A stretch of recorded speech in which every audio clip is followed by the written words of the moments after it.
ہم ان کے جذبات کو سمجھیں، ان کے خلوص کو سمجھیں، کیونکہ بنیادی طور پہ ان کا جو زور ہے وہ کسی دنیاوی مسئلے پہ نہیں ہے، باقی چیزیں ضمناً ہیں. بنیادی طور پہ ان کا جو ہے وہ ناموس رسالت صلی اللہ علیہ وسلم کے یہ پہرے دار ہیں، یہ چوکی دار ہیں، اور اس کے اوپر جو ہے وہ انہوں نے جو ہے وہ ہر طرح سے جو ہے وہ انہوں نے زور بھی دیا،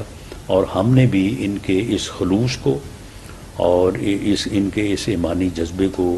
بھرپور طریقے سے سمجھا بھی ہے، اور ہماری یہ بھرپور ہمارا ارادہ ہے کہ یہ ایک نیک کام ہے، اور رسول پاک صلی اللہ علیہ وسلم جو ہے وہ ان کی ناموس اور ان کا ناموس رسالت کا جو تحفظ ہے یہ ہمارے ایمان کا حصہ ہے. اور اللہ تعالیٰ سے دعا ہے کہ اللہ تعالیٰ ہمیں یہ توفیق دے، ہمیں یہ ہمت دے. ساری طاقت اور توفیق جو ہے وہ اللہ اور اللہ کے رسول کی وجہ سے ہے کہ ہم اس میں جو ہے وہ کامیاب ہوں. اور میں اس مرحلے پہ جو ٹی ایل پی کی مجلس شورا ہے جس نے ہمارے ساتھ جو ہمارے درمیان جو معاملات طے ہوئے تو اس کی انہوں نے منظوری دی، اور جو امیر ہیں ٹی ایل پی کے جناب سعد حسین رضوی صاحب، تو میں ان کا بھی ذاتی طور پہ ان کا جو ہے وہ شکریہ ادا کرتا ہوں کہ انہوں نے اس سارے معاملے کو جو ہے وہ پرامن طریقے سے اور فہم و تفہیم کے جذبے کو جو ہے وہ مد نظر رکھتے ہوئے سامنے رکھتے ہوئے اس معاملے کو جو ہے وہ رضاق کیا. بہت شکریہ. جی امینی صاحب. بسم اللہ الرحمن الرحیم. الصلاۃ والسلام علی سید الانبیاء والمرسلین وخاتم النبیین. الحمدللہ آج یہاں پر ہم ایک پرامن ماحول میں بیٹھے ہیں، اور جو مارچ 22 تاریخ کو کراچی سے مزار قائد سے نکلا اور جس کو الحمدللہ بہت زیادہ عوامی پذیرائی ملی، یعنی ہر 10-15 کلومیٹر بعد اس کا عظیم الشان استقبال کیا گیا، اور وہ اپنے جو مخصوص راستے تھے اس سے ہوتا ہوا لاہور پہنچا. پھر لاہور سے جو دوسرا مرحلہ جہلم تک پہنچا. الحمدللہ تحریک لبیک نے اپنے جو مطالبات حکومت وقت کے سامنے رکھے تھے، تو جس میں جو مین مطالبوں میں سب سے پہلے ناموس رسالت صلی اللہ علیہ وسلم و ختم نبوت صلی اللہ علیہ وسلم کے حوالے سے تھے. تو اور جو اس ملک میں غریب عوام کے لیے جو پراثر آواز تھی، تو ہماری الحمدللہ پورے تحریک کی، اور بالخصوص جو ہمارے امیر محترم ہیں حضرت قبلہ حافظ سعد حسین رضوی حافظ اللہ، ان کا یہ دلی خواہش تھا، اور وہ مسلسل اس لگن میں اور اس محنت میں لگے تھے کہ کسی طریقے سے ہم اس اپنے غریب عوام کو ریلیف دیں، اور جو ملک میں حالیہ شدید گستاخیاں ہوئی ہیں اس کی روک تھام ہو. تو اس سلسلہ میں الحمدللہ ہم نے ایک پرامن طریقے سے مارچ کیا،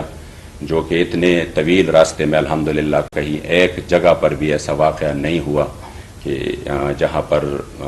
کوئی ناخوشگوار واقعہ پیش آیا ہو، یا کسی جگہ پر کوئی زبردستی کی گئی ہو، یا کسی جگہ پر اس طرح کی، بلکہ الحمدللہ جہاں پہ ٹول پلازے آ گئے تو وہ بھی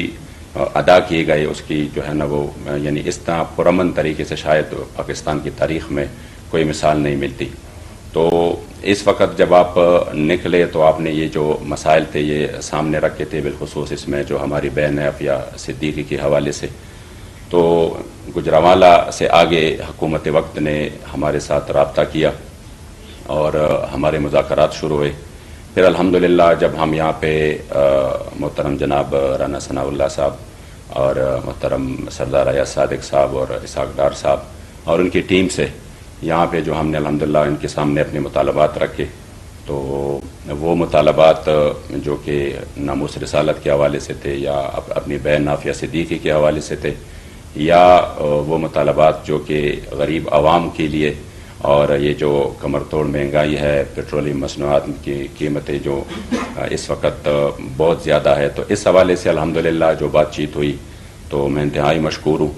کہ بغیر کسی تصادم کے، بغیر کسی اس طرح کے ماحول کے الحمدللہ پرامن طریقے سے یہ ہماری بات چیت جو ہے وہ مطالبات حکومت نے مان لیے، اور سب سے جو بہتر بات ہے وہ یہ ہے کہ جو شاید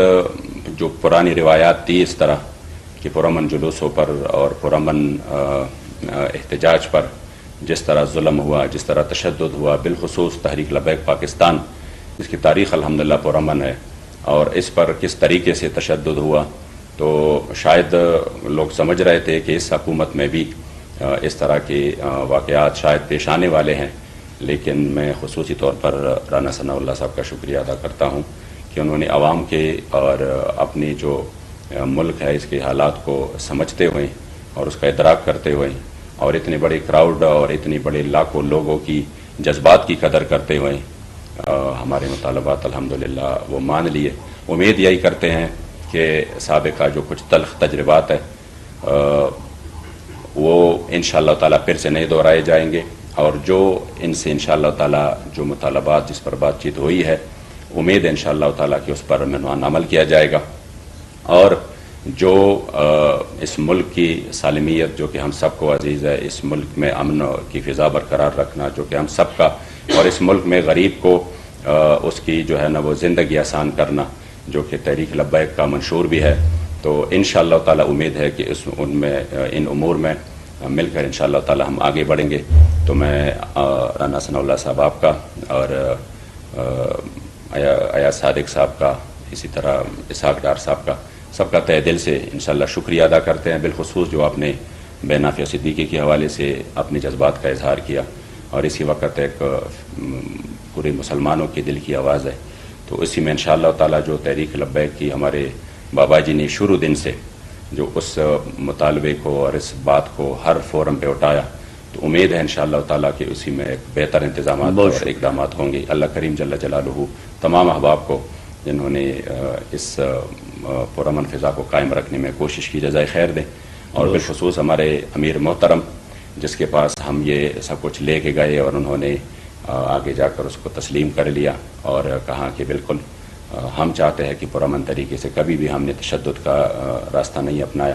تو اور پھر ان کارکنان کا جو اس دن سے چلے ہیں اور آج تک ہے اور پورے استقامت کے ساتھ، اللہ کریم سب کا حامی و ناصر ہو، اور ہم سب کے ہم تہ دل سے مشکور ہیں۔